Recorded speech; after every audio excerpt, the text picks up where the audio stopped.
Hello, my dear pharmacists. How are you all? I hope you all are doing good. Our today's lecture is about pharmacology of anti-rheumatic drugs. What is arthritis? First of all, we should know what is arthritis. So, arthritis is the swelling and tenderness of joints, one joint or two joints or more than one joints. दो joints के दरमियान में cartilage होता है. ये cartilage जो soft tissue होता है ये जॉइंट्स की फ्रिक्शंस को रोकता है जिसकी वजह से जॉइंट्स मूव करते हैं, राइट. अब अगर किसी भी वजह से ये कार्टिलेज जो है ये डिस्ट्रक्ट होता है, इसकी डिस्ट्रक्शंस होती है तो ये कॉज करता है इन्फ्लेमेशन या स्वेलिंग. फर्दर आर्थराइटिस की दो टाइप्स होती हैं, वो होती है osteo arthritis and osteo arthritis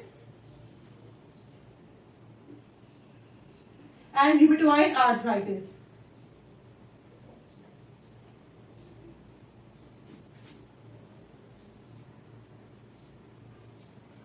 Millions of people affects osteoarthritis. Osteoarthritis में with the passage of time, जैसे एज बढ़ती है मोस्टली वुमेन्स में उनकी कार्टिलेज जो है वो डिफॉर्म हो रही होती है, डिस्ट्रक्शन ऑफ कार्टिलेज हो रहा होता है. So today's topic is pharmacology of anti rheumatic drugs. उससे पहले हम डिस्कस करेंगे रूमेटॉइड आर्थराइटिस. रूमेटॉइड आर्थराइटिस क्या होता है? ये rheumatoid arthritis is a chronic progressive multi inflammation auto immune disease. Synovial inflammation due to auto immune disease. Auto immune disease में क्या होता है, बॉडी का अपना जो सेल्स मैकेनिज्म होता है इम्यून सिस्टम वो अपने ही नॉर्मल सेल्स को किल कर रहा होता है. तो जो ऑटो इम्यून डिजीज है वो क्या कर रहा होता है, साइनोवियल टिश्यू को या फिर साइनोवियल फ्लूइड को जाके डैमेज करता है, राइट. जिसकी वजह से आहिस्ता आहिस्ता ज्वाइंट्स या फिर पहले आर्टिकुलर टिश्यूज डैमेज होते हैं, राइट. रूमेटॉइड आर्थराइटिस, अभी हम आर्थराइटिस की बात नहीं कर रहे, जस्ट रूमेटॉइड्स की बात करें. रूमेटॉइड्स क्या हो गया, auto immune disease. Auto immune disease में क्या होता है, एंटीबॉडीज मोस्टली आईजीएम वो प्रोड्यूस होते हैं against the art factor of IgG. मतलब दो एंटीबॉडीज मिलकर कॉम्प्लेक्स बनाते हैं. कौन सा, आईजीएम और आईजीजी कॉम्प्लेक्स बनाएंगे. आईजीएम और आईजीजी कॉम्प्लेक्स बनाएंगे. टाइप 3 हाइपर सेंसिटिविटी होगी और फिर वो किसी भी पार्ट में जाके डिपॉजिट होके एक्यूमुलेट होके और उस पार्ट को डैमेज करेंगे. वो कौन कौन सा पार्ट हो सकता है, इम्यून कॉम्प्लेक्स डिपॉजिट हो सकता है ज्वाइंट्स में, किडनी में, ग्लोमेरुलस में और सॉफ्ट टिश्यूज में, राइट. अब हम बात कर रहे हैं रूमेटॉइड आर्थराइटिस की. तो हम डिस्कस कर रहे हैं कि इम्यून कॉम्प्लेक्स, कौन सा इम्यून कॉम्प्लेक्स, आईजीएम और आईजीजी जो एंटीबॉडी है वो इम्यून कॉम्प्लेक्स जाके डिपॉजिट हो रहा है किसमें, ज्वाइंट्स में या फिर ज्वाइंट्स के सॉफ्ट टिश्यू में जिसको हम कह रहे हैं साइनोवियल टिश्यू. साइनोवियल टिश्यू या फिर synovial fluid, right. So synovitis, inflammation of synovial fluid. इसके सिम्टम्स है इमोबिलिटी, पेन और inflammation, right. Immobility, pain, inflammation क्यों सिम्टम्स में, क्योंकि हमें पता है कि ये दो बोन्स है, इन दोनों बोन्स के मिड में क्या होता है, कार्टिलेज प्रेजेंट होता है. दिस इज कार्टिलेज और कार्टिलेज प्लस साइनोवियल फ्लूइड. ये काम किसका करता है, लुब्रिकेंट का, ताकि दो बोन्स के दरमियान में जितना लुब्रिकेंट होगा तो मूव करने में उतनी आसानी होगी, राइट. अब with the passage of time osteo arthritis में डिस्ट्रक्शन हो जाती है, गायब हो जाती है. जबकि जो साइनोवाइटिस है या फिर रूमेटॉइड आर्थराइटिस है उसमें क्या होता है, ये जो दो बोन्स है, एक बोन ये और एक बोन ये, इनके दरमियान का जो कार्टिलेज होती है वो डैमेज हो जाती है.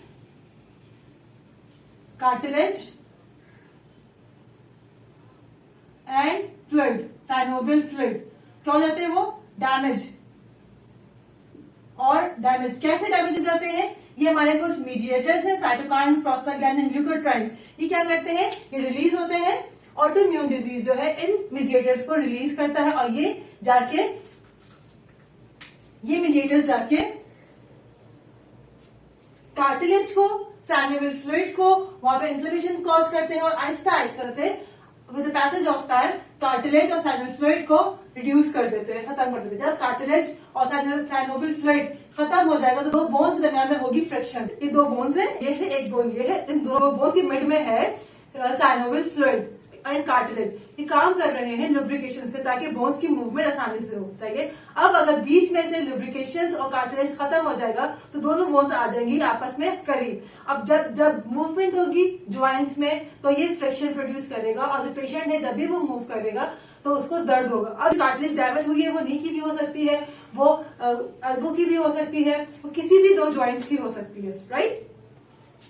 अब होता क्या है, इन्फ्लेमेशन कैसे प्रोड्यूस होते हैं? इन्फ्लेमेशन जैसे ही ऑटोइम्यून डिजीज प्रोड्यूस होता है। सही। ऑटोइम्यून डिजीज क्या करेगा, वो कॉम्प्लेक्स बना देगा, आईजीएम आईजीजी का कॉम्प्लेक्स बनाएगा और आईजीएम आईजीजी जाके डिपॉजिट हो जाएंगे कार्टिलेज में एंड साइनोवियल फ्लूइड में। राइट। देन वहां पे डिस्ट्रक्शन प्रोड्यूस करेंगे ऑटोइम्यून डिजीज। जैसे ही एंटीबॉडी आईजीएम और आईजीजी कॉम्प्लेक्स बनाएगा, वो कॉम्प्लेक्स जाके डिपॉजिट हो जाएगा ज्वाइंट्स में। ज्वाइंट्स में डिपॉजिट होने के बाद एंटीबॉडी एंटीजन कॉम्प्लेक्स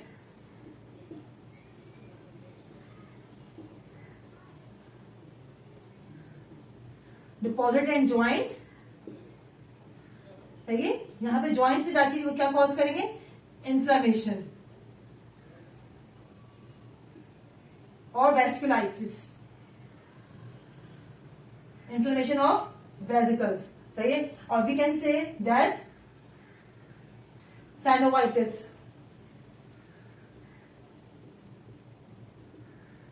जिसकी वजह से ये मीडिएटर्स एक्टिवेट हो जाएंगे, साइटोकाइन्स, प्रोस्टाग्लैंडिन, ल्यूकोट्राइन, ये जाके इसके अगेंस्ट फाइटिंग शुरू कर देंगे, इस कॉम्प्लेक्स के अगेंस्ट फाइटिंग शुरू कर देंगे, स्पेशली ल्यूकोट्राइन्स। सही है। तो इन्फ्लेमेशन का प्रोसेस होगा, एडिमा हो सकता है, पहले होगी मार्जिनेशन, देन होगी इन्फिल्ट्रेशन, देन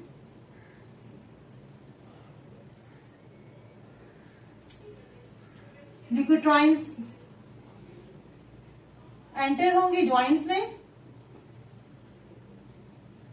और कॉज करेंगे, ल्यूकोट्राइन्स एंटर होंगे ज्वाइंट्स में और कॉज करेंगे और प्रोड्यूस करेंगे prostaglandin which further causes pen.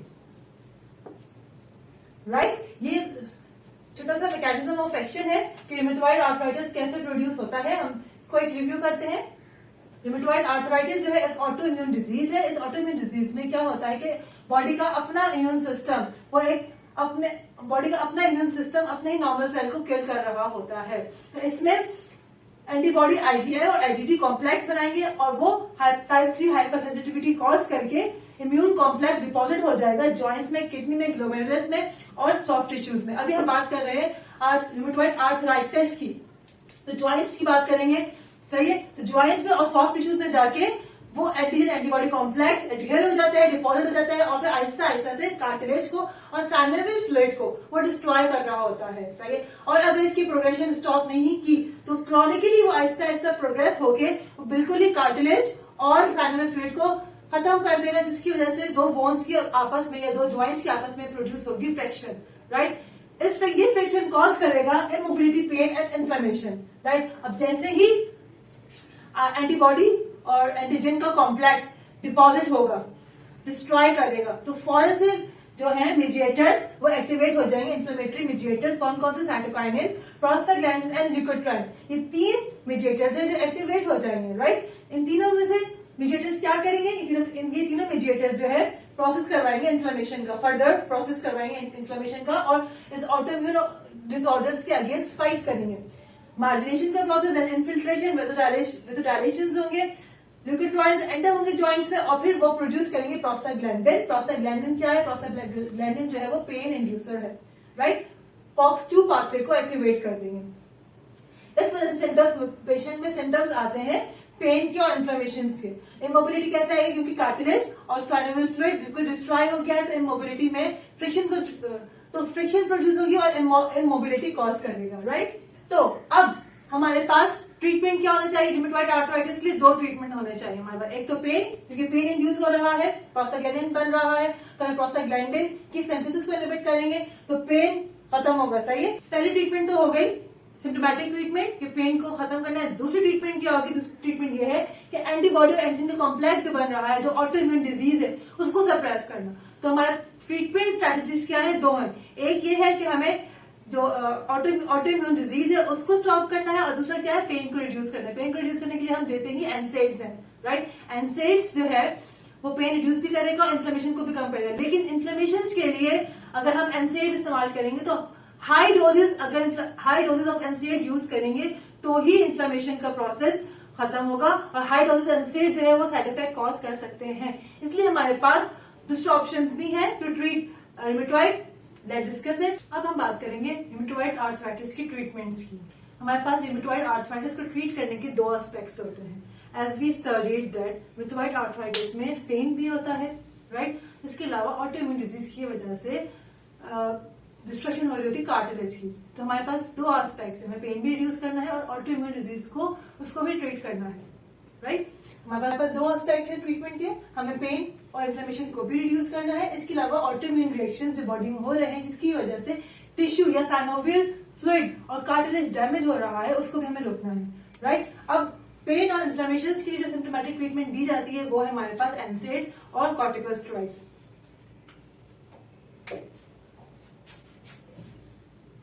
NSAIDs and glucocorticoids.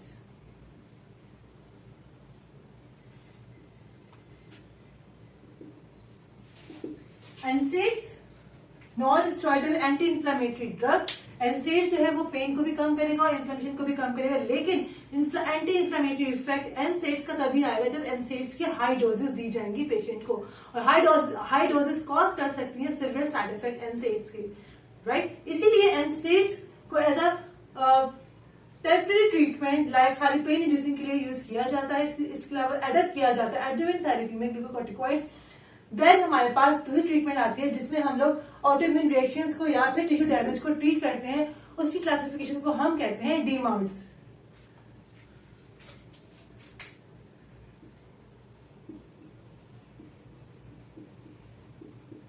DMARD stands for disease modifying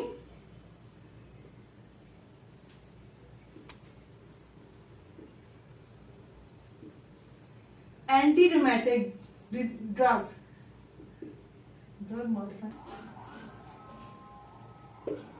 Disease modifying anti-rheumatic drugs.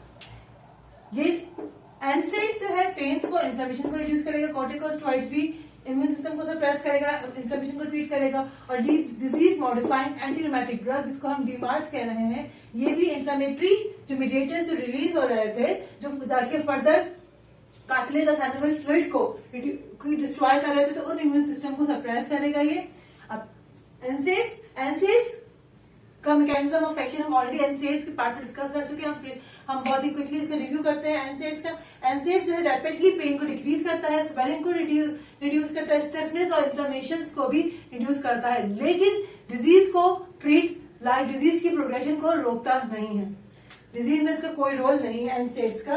No effects in disease, just symptomatic treatments के लिए NSAIDs इस्तेमाल होते हैं। इसके अलावा ग्लूकोकॉर्टिकॉइड इम्यून सिस्टम को रिड्यूस करेगा, इन्फ्लेमेशन को रिड्यूस करेगा, ल्यूकोसाइट्स को रिड्यूस करेगा। इसके अलावा इंक्रीज करेगा लाइसोसोमल एक्टिविटी या स्टेबिलिटी, लाइसोसोमल स्टेबिलिटी को इंक्रीज करेगा, कैपिलरी परमिबिलिटी को डिक्रीज करेगा, और प्रोस्टाग्लैंडिन और ल्यूकोट्राइन्स को भी इनहिबिट करेगा।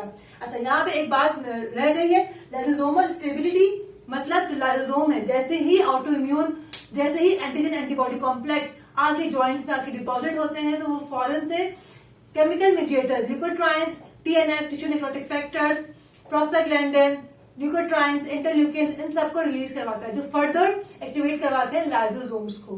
लाइसोसोम्स क्या करता है? लाइसोसोम्स जो है ब्रेक डाउन करता है, लाइसिस करवाता है कार्टिलेज की और साइनोवियल फ्लूइड्स की, राइट। इसीलिए लाइसोसोम्स को इनहिबिट किया जाता है, लाइसोसोम्स को स्टेबलाइज किया जाता है ताकि वो ब्रेक डाउन नहीं करे, लाइसिस कॉज नहीं करे कार्टिलेज और साइनोवियल फ्लूइड में, राइट।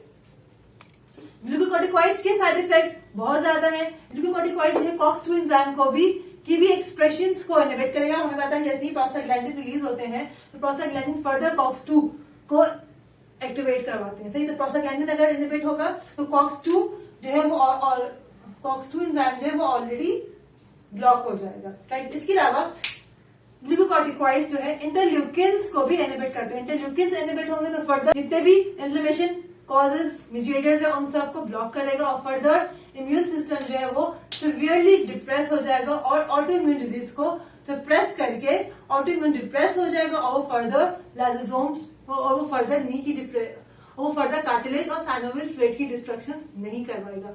ग्लूकोकॉर्टिकॉइड के साइड इफेक्ट्स बहुत ज्यादा हैं क्योंकि ये इम्यून सिस्टम को बहुत ज्यादा ही डिप्रेस कर रहा है तो इन्फेक्शंस के बहुत ज्यादा चांसेस होते हैं। इसके अलावा कार्डियोवास्कुलर सिस्टम और साइकेट्रिक डिस्टर्बेंसेस भी कॉज करता है ग्लूकोकॉर्टिकॉइड। ये हो गई क्विक समरी एनसेड्स की ग्लूकोकॉइड्स की। अब हम आते हैं अपने मेन ट्रीटमेंट में जो है डीमार्स।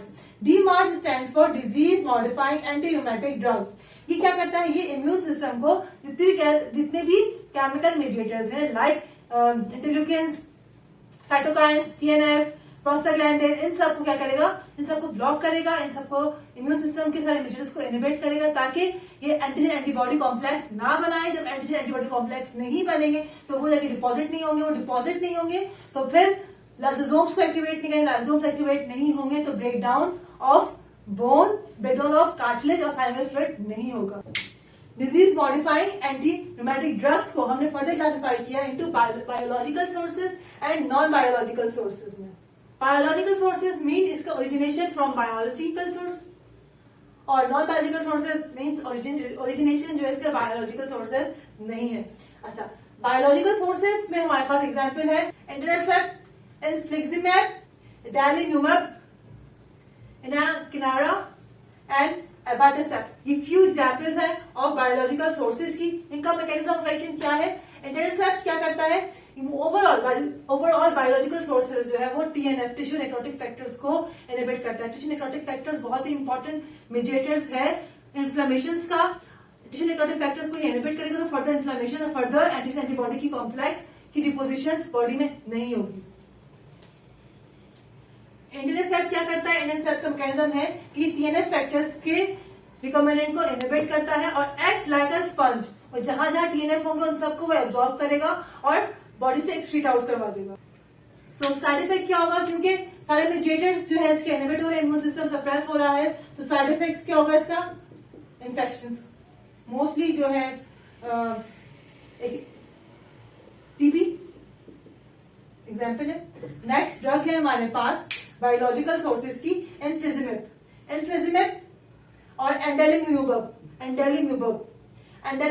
दोनों का मैकेनिज्म ऑफ एक्शन एक ही है। क्या है कि मोनोक्लोनल एंटीबॉडी टू TNF, ये प्रोड्यूस करता है TNF के अगेंस्ट मोनोक्लोनल एंटीबॉडी, किल करेगा TNF को और इम्यून सिस्टम को सप्रेस करेगा और इसका साइड इफेक्ट भी वही होगा जो इंटरनेसेप्ट करे, इन्फेक्शन कॉज करे। इसके अलावा इन्फ्लिजिमेब और एडेलीम्यूबब जो है वो TNF को न्यूट्रलाइज करते हैं और फर्दर इम्यून सिस्टम को स्टॉप करते हैं। एनाकिन्रा का मैकेनिज्म ऑफ एक्शन क्या है कि वो इंटरल्यूकिन 1 का एंटागोनिस्ट है। सही है, इंटरल्यूकिन 1 सेल मीडिएटेड एक्टिविटी है, इन्फ्लेमेशन कॉज करता है, तो इंटरल्यूकिन्स अगर इनहिबिट होंगे तो सेल मीडिएशन या इन्फ्लेमेशन का प्रोसेस स्टॉप हो जाएगा। इसका साइड इफेक्ट भी वही है कि ये इन्फेक्शन, क्योंकि इम्यून सिस्टम सप्रेस कर रहा है तो इन्फेक्शन हो सकता है। लास्ट है एबाटेसेप्ट भी टी सेल एक्टिवेशन इनहिबिटर है। टी सेल इन्वॉल्व होता है इन्फ्लेमेशन में, तो टी सेल्स की एक्टिवेशन को अगर ये इनहिबिट कर देगा तो इम्यून सिस्टम सप्रेस हो जाएगा और इसका साइड इफेक्ट भी वही है कि ये इन्फेक्शन कॉज करेगा, राइट। अब हम आते हैं अपने नॉन बायोलॉजिकल सोर्सेज में। नॉन बायोलॉजिकल सोर्सेज मीन्स कि इसका ओरिजिनेशन बायोलॉजिकल सोर्स नहीं है। इसकी एग्जाम्पल है हमारे पास methotrexate, hydroxychloroquine, लेफ्लोनोमाइड, सल्फासालाजीन and gold. Number 1 methotrexate जो है वो एंटी कैंसरस ड्रग भी है।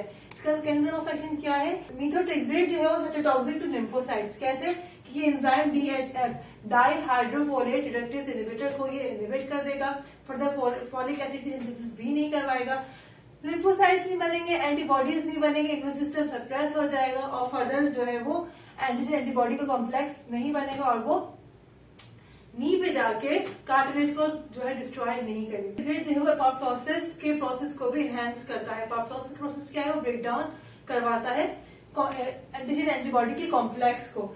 Side effects included methotrexate are haemolysis, hepatotoxic, इसके अलावा mucosal ulcer, right, Then contraindicated in ulcer and pregnancy and hepatic compromised patient. Next drug हमारे पास hydroxychloroquine. Hydroxychloroquine जो anti malarial drug भी है, इसका मैकेनिज्म क्या है कि ये लाइसोसोम को स्टेबलाइज करता है। लाइसोसोम स्टेबलाइज मतलब जब भी एंटीजन एंटीबॉडी का कॉम्प्लेक्स बनता है, वो नी पे जाके वो ज्वाइंट पे जाके डिपॉजिट होता है, तो वहां पे लाइसोसोम्स को एक्टिवेट करवाता है। लाइसोसोम्स क्या करवाएगा? लाइसोसोम्स जो है बोन्स के कार्टिलेज और साइनोवियल फ्लूइड को डैमेज करता है, लाइसिस करवाता है, ब्रेक डाउन करवाता है। इसीलिए ये ड्रग क्या करवाएगा? हाइड्रोक्सीक्लोरोक्विन क्या करवाएगा? लाइसोसोम्स को स्टेबलाइज करवाएगा ताकि कार्टिलेज और साइनोवियल फ्लूइड को लाइसोसोमल एंजाइम्स जो है वो ब्रेक डाउन ना करें। हाइड्रोक्सीक्लोरोक्विन कीमोटैक्सिक के प्रोसेस को भी रिड्यूस करता है और act as a scavenger, free radical को स्कैवेंज कर लेगा। हाइड्रोक्सीक्लोरोक्विन को माइल्ड डिजीज के लिए ही यूज किया जाता है। हाइड्रोक्सीक्लोरोक्विन का साइड इफेक्ट्स है GI distress, haemolysis and cinchonism. Side effects cinchonism में क्या होता है? Hair loss, tinnitus, dizziness, flushing, blur vision. Next हमारे पास लिफेनोमाइड। लिफेनोमाइड जो इनहिबिट करता है DHOD, डाइहाइड्रोक्सी ओरोलेट डिहाइड्रोजिनेज को इनहिबिट करेगा। ये इनहिबिट होगा तो यूएमपी की प्रोडक्शन नहीं होगी, यूएमपी की प्रोडक्शन नहीं होगी तो फर्दर सेल साइकिल में प्रॉब्लम होगी। DH इनहिबिट हुआ तो रिड्यूस यूएमपी, यूएमपी रिड्यूस हुआ तो decrease ribo nucleotide formation.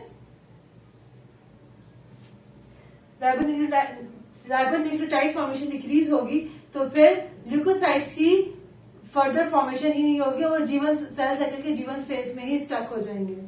Antibodies नहीं बनेगी फिर। और लिफ्लोनोमाइड्स के साइड इफेक्ट्स इंक्लूडेड है just like anti cancer drug, alopecia, rashes, diarrhoea and hepatotoxic activity.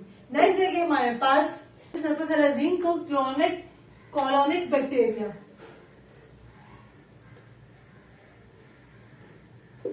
Break down करता है इनटू 2 एक्टिव। एक एक्टिव हमारे पास सल्फापैराडीन और एक एक्टिव है 5 हमारा सैलिसाइलिक एसिड, जिसको हम बोलते हैं 5-ASA या फिर सैलिसाइलिक एसिड या फिर एस्प्रिन। इसका फंक्शन तो हमें पता है कि ये इनहिबिट करता है कॉक्स सिंथेसिस को इनहिबिट करता है और पेन और इन्फ्लेमेशन नहीं होने देता। 5-ASA जो दूसरा मेटाबोलाइट है। पहला मेटाबोलाइट जो है एक्टिव मेटाबोलाइट जो है वो है सल्फापैराडीन। सल्फापैराडीन क्या कॉज करता है? सल्फापैराडीन की एक्शन क्या है कि वो बी सेल्स फॉर्मेशंस को इनहिबिट करवाता है, बी सेल्स को रिड्यूस करवाएगा, TNF को रिड्यूस करवाएगा, TNF टिश्यू नेक्रोटिक फैक्टर्स को रिड्यूस करवाएगा, तो एंटीबॉडीज नहीं बनेंगे, जितने भी मेडिएटर्स वो नहीं बनेंगे, इम्यून सिस्टम सप्रेस हो जाएगा और एंटीजन एंटीबॉडी का कॉम्प्लेक्स नहीं बनेगा। मोनोसाइट, साइटोकाइन, ये सब जितने भी इम्यून सिस्टम मेडिएटर्स हैं उन सबको ये सप्रेस करेगा। ड्यू टू 5-ASA एक्टिविटी इसको हम प्रिस्क्राइब कर सकते हैं अल्सरेटिव कोलाइटिस में, इसके अलावा क्रॉन्स डिजीज में। लास्ट है हमारे पास गोल्ड। गोल्ड जो है इसका ऑरो कंपाउंड मोस्टली प्रिस्क्राइब किया जाता है। ड्रग कौन सी इंक्लूडेड है इसमें? ऑरो थायोमेलेट। और थायोमेलेट जो है वो प्रिस्क्राइब की जाती है। इसका फंक्शन है कि ये ऑल्टर करवाते हैं morphology and function of macrophages, जिसकी वजह से सेल मेडिएटेड इम्यूनिटी डिक्रीज हो जाती है। Side effects included gold is hypersensitivity, itching, rashes, plastic anaemia rarely. It's all about anti-rheumatic drugs, pharmacology of anti-rheumatic drugs. Thank you for watching anti-rheumatic drug. But I have few questions. Please do answer in commenting box. My first question is, why do we prescribe NSAIDs? When do we prescribe NSAIDs? NSAIDs या glucocorticoids है option में, तो why do we prescribe DMARDs? Thank you for watching. Stay tuned for more lecture. Bye bye.